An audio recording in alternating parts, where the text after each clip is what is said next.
Hello student, today we will discuss about the atomic mass.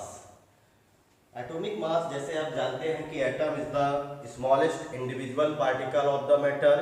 ये matter का बहुत ही small एक पार्टिकल है, इंडिविजुअल है, इसको हम मतलब नेकेड आइज से देख नहीं सकते हैं।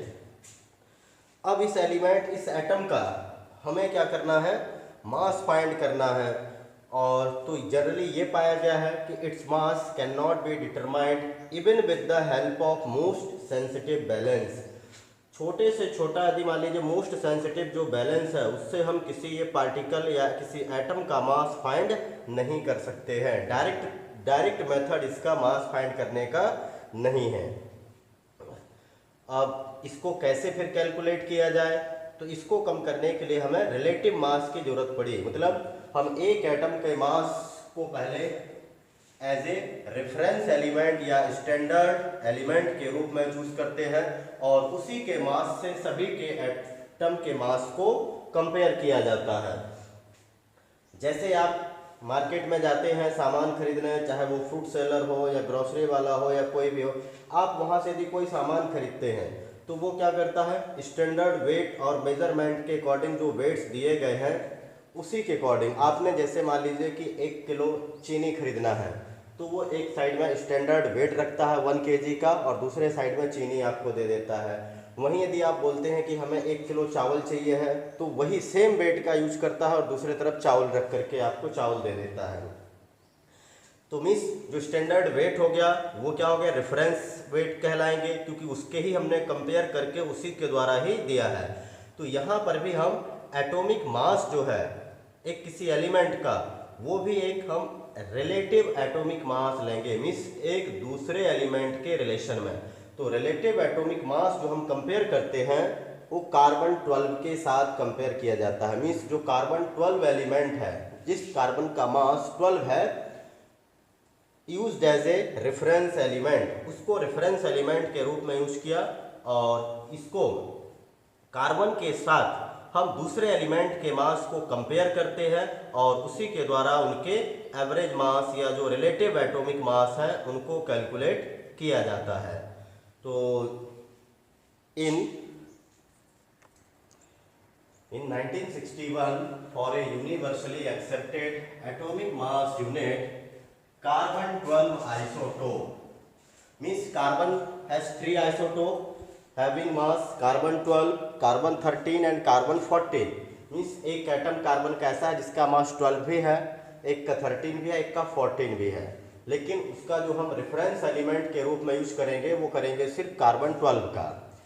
हालांकि पहले हाइड्रोजन का यूज किया गया, फिर इसके बाद ऑक्सीजन को लिया गया रेफरेंस एलिमेंट, लेकिन फाइनली ये देखा कि कार्बन इज प्रेजेंट एवरीवेयर, तो कार्बन 12 को as a reference element measure use किया गया। तो इसको carbon 12 isotope was chosen as the standard reference element for measuring atomic masses. कोई भी एलिमेंट के एटॉमिक मासेस को मेजर करना है तो हम उसको कार्बन 12 के एक एटम के साथ कंपेयर करते हैं। तो इसका मतलब ये हुआ कि जो atomic mass of an element is the average relative mass of an atom of an element as compared to the mass of an atom of carbon 12। Means किसी भी एलिमेंट के एक एटम का जो मास है वो एक एवरेज रिलेटिव मास है, किसके कंपैरिजन में, as compare to the mass of an atom of carbon 12। Carbon 12 से इसको कंपेयर करना है, या फिर इस तरह से भी उसको बोल सकते हैं कि atomic mass is expressed as to how many times an atom of element is heavier than the 1/12 of the mass of carbon 12। जैसे यदि मान लीजिए कि ऑक्सीजन का मास 16 यूनिट है, इसका मतलब ये हुआ कि द मास ऑफ या atomic mass of oxygen is 16 times heavier than the 1/12 of the carbon 12, क्योंकि कार्बन 12 का मास होता है 12, 1/12 मतलब कार्बन 12 डिवाइडेड बाई 12, तो 12/12 मीन्स 1 हो जाएगा। ऐसे केस में 16 का मास, मतलब हम यहाँ पर हर एक को 1 एटॉमिक मास यूनिट से ही कंपेयर करते हैं। तो जिसका मास जितना होगा उतने टाइम्स हैवियर हो जाएगा। जैसे आपको मान लीजिए कि दुकानदार के पास सिर्फ 1 किलोग्राम का वेट है, आपको 5 किलो यदि क्या चाहिए है, राइस चाहिए है, तो आप वो दुकानदार क्या करेगा, उसको 5 टाइम्स मेजर करेगा, 1 kg 1 kg से देता जाएगा, 5 टाइम्स देगा तो आपके पास 5 किलो। इसी तरह से यहाँ पर भी है कि हमारे पास जो वेट है वो 1 एटॉमिक मास यूनिट है, मीन्स कार्बन 12 का, तो उससे ही हमें कंपेयर करना है। सल्फर के मास को कंपेयर करेंगे तो सल्फर का मास जो है 32 टाइम्स हैवियर आएगा than the 1/12 of the carbon 12 atomic mass. तो हम इसको इस तरीके से भी लिख सकते हैं।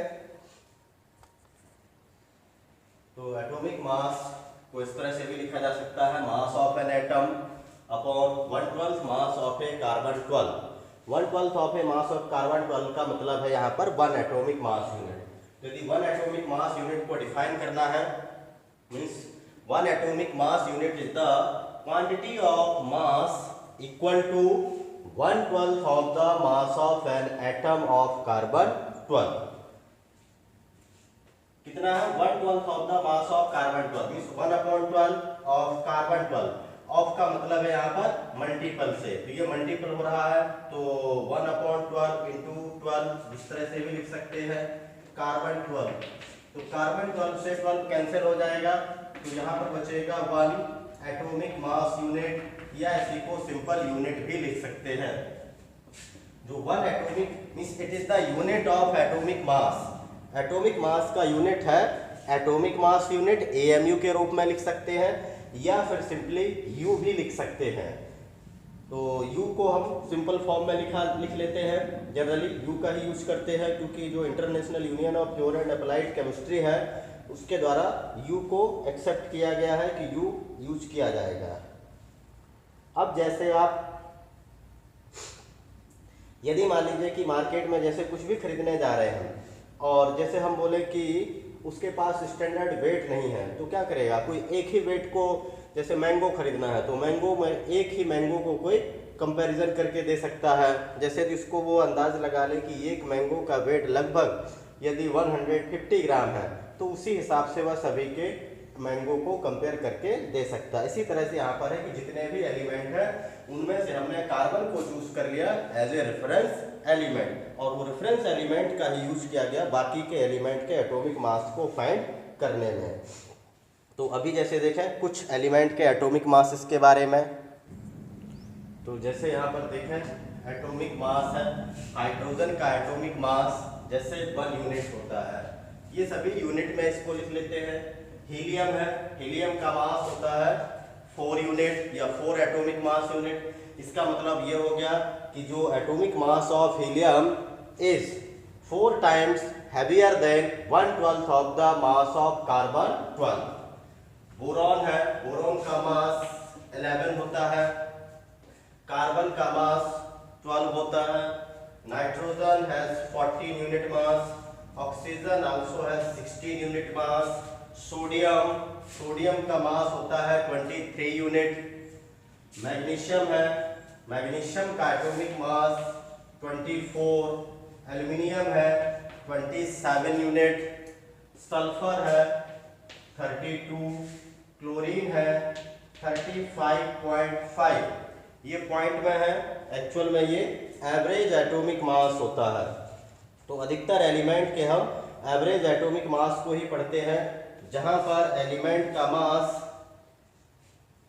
मींस जहां पर कोई एलिमेंट डिफरेंट आइसोटोपिक फॉर्म्स में पाया जाता है वहां पर हम मास को एवरेज एटॉमिक मास के रूप में कैलकुलेट करते हैं।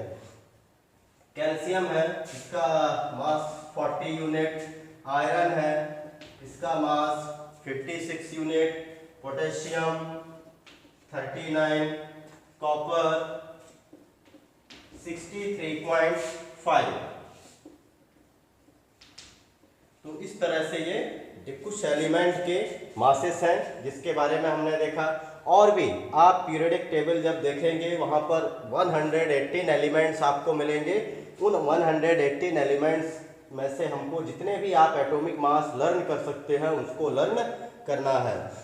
क्योंकि हमें पीरियडिक टेबल जितना से ज़्यादा नॉलेज पीरियडिक टेबल का होगा, एटम का, एलिमेंट का, उनके symbol, atomic number, mass number, वो आपके लिए ज़्यादा से ज़्यादा बेनिफिशियल भी है।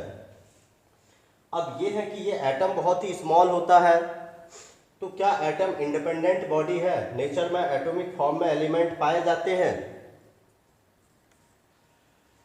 तो हमारा टॉपिक है how do atoms exist, atom कैसे एग्जिस्ट होते हैं। तो देखा जाए तो most of the element are reactive in nature, means वो रिएक्टिव फॉर्म में पाए जाते हैं। क्यों रिएक्ट होते हैं? टू गेट द स्टेबिलिटी, क्योंकि हर एक एटम यहाँ पर नेचर में स्टेबल होना चाहता है, ज़्यादा से ज़्यादा स्टेबिलिटी को गेन करना चाहता है, और उसी स्टेबिलिटी को गेन करने के लिए ये एटम या तो अपने ही एटम के साथ, मतलब अपने ही एलिमेंट के एटम के साथ कंबाइन हो जाते हैं, या फिर दूसरे एलिमेंट के एटम के साथ कंबाइन हो जाते हैं। तो मॉलिक्यूल, कंपाउंड्स या आयंस का फॉर्मेशन करते हैं। तो ये पाया गया है कि except the noble gases, noble gases को छोड़ करके, जैसे helium, neon, argon, krypton, xenon, radon, इनको छोड़ दिया जाए तो बाकी के एलिमेंट के जो एटम्स हैं they are not able to exist independently, वो स्वतंत्र रूप से इसमें नहीं होते हैं, सिंगल एटॉमिक फॉर्म में नहीं पाए जाते हैं। तो except the atom of noble gases जैसे helium, neon, argon, krypton, xenon, radon, the atoms of other elements are not able to exist independently, ये इंडिपेंडेंटली एग्जिस्ट नहीं होते हैं, means they do not have free existence in the nature. Atomic form में कोई भी element nature में exist नहीं होता है। Atoms combine to form molecules and ion, और ये कंबाइन होकर के मॉलिक्यूल्स और आयन का फॉर्मेशन करते हैं। जैसे यहाँ पर यदि हम इसके एटम ले लें और यहाँ पर उनके मॉलिक्यूल ले लें, जैसे हाइड्रोजन है तो ये H2 के रूप में पाया जाता है, नाइट्रोजन है ये N2 के रूप में है, ऑक्सीजन O2 के रूप में पाया जाता है, क्लोरीन है ये Cl2 के रूप में होता है, ऑक्सीजन कभी कभी जैसे ओजोन के रूप में भी होता है तो ये O3 के रूप में कहलाएगा। तो ये सभी क्या है, सेम एलिमेंट के साथ कंबाइन होकर के अपने मॉलिक्यूल बना रहे हैं। इसी तरह से आयंस का फॉर्मेशन भी कर लेते हैं। आयंस मतलब हैविंग पॉजिटिव और नेगेटिव चार्ज, जिस पर पॉजिटिव या नेगेटिव चार्ज होगा वो आयंस कहलाते हैं।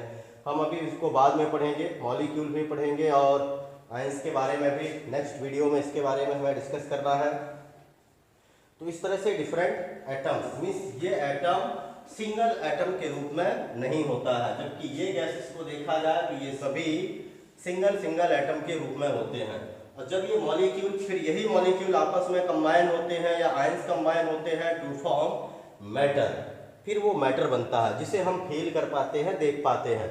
मीन्स एटम और मॉलिक्यूल इतने छोटे हैं कि इन्हें हमें फील करना या इनको देखना भी मुश्किल होता है। तो एटम एक बहुत ही स्मॉलेस्ट पार्टिकल है, individual particle of the matter है, जिसे हम फर्दर ब्रेक नहीं कर सकते हैं। तो आज के इस वीडियो में इतना ही। Thank you, have a nice day.